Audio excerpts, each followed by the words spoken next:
ASH 2015 coverage continues. I'm Thomas Baldwick, joined now by Dr. Courtney DiNardo from the MD Anderson Cancer Center. Thank you for coming by. We appreciate it. Thank you for the invitation. Happy to be here.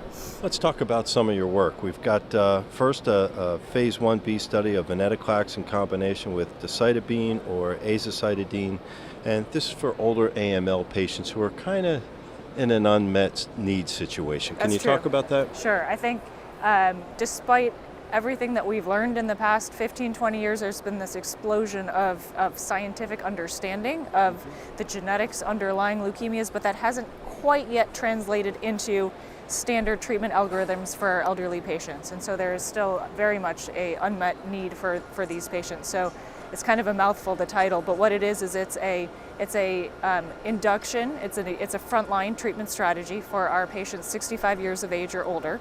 So in addition to the hypomethylating agents, either Vidaza or Decitabine, we add ABT-199, which is now called Venotoclax, to that regimen. And Venotoclax is an oral, daily, continuous therapy, and the hypomethylating agents are given every 28 days, just as they normally would. And in the frontline setting, which we've used it now, we've treated 34 patients. We've dose escalated the Venotoclax, so the hypomethylating agent backbone, the Vidaza and the Decitabine, is very standard, and we added 400 milligrams of Venotoclax orally daily, and then we escalated it up to 800, and so those were the results we showed yesterday. And with either the 400 or the 800 dose, we had very nice early responses seen. We had, of 34 patients, 24 patients achieved either a complete remission or a complete remission with incomplete count recovery, which leads to an overall response rate of 71% CR/CRI rate, which is not something you expect to see with the hypomethylating agents alone. It's higher than what you would expect, and it's also, the responses were seen earlier than we would initially expect. Typically with the hypomethylating agents in elderly patients, we see responses at about 4 to 6 cycles, and we were seeing them within 1 to 3 cycles with a median time to response of under 30 days. So that was great to see. Certainly validates your suspicions, huh? Yes, it does. And in terms of tolerability, which is also important in this patient population that has a higher risk of comorbidities and other complications, we didn't see much in terms of an increased risk of signal toxicity outside of just the hypomethylating agent therapy alone. So cytopenia is related to that, but it's been overall safe also, which is important.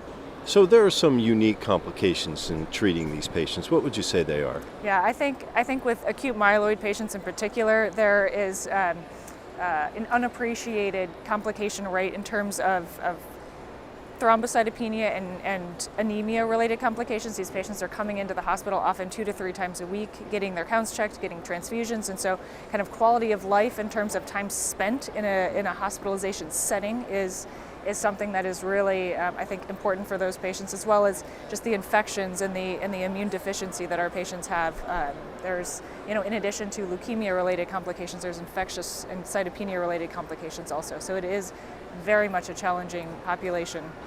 So you've created a pleasant surprise with this research. How do you build upon it?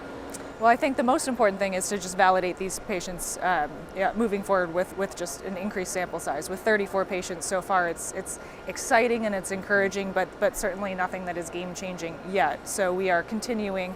The final cohort in the escalation will go up to 1,200 milligrams of ABT-199 Venotoclax, which is what's been used in some of the relapsed refractory AML studies that we've done already. So we know that dose is safe.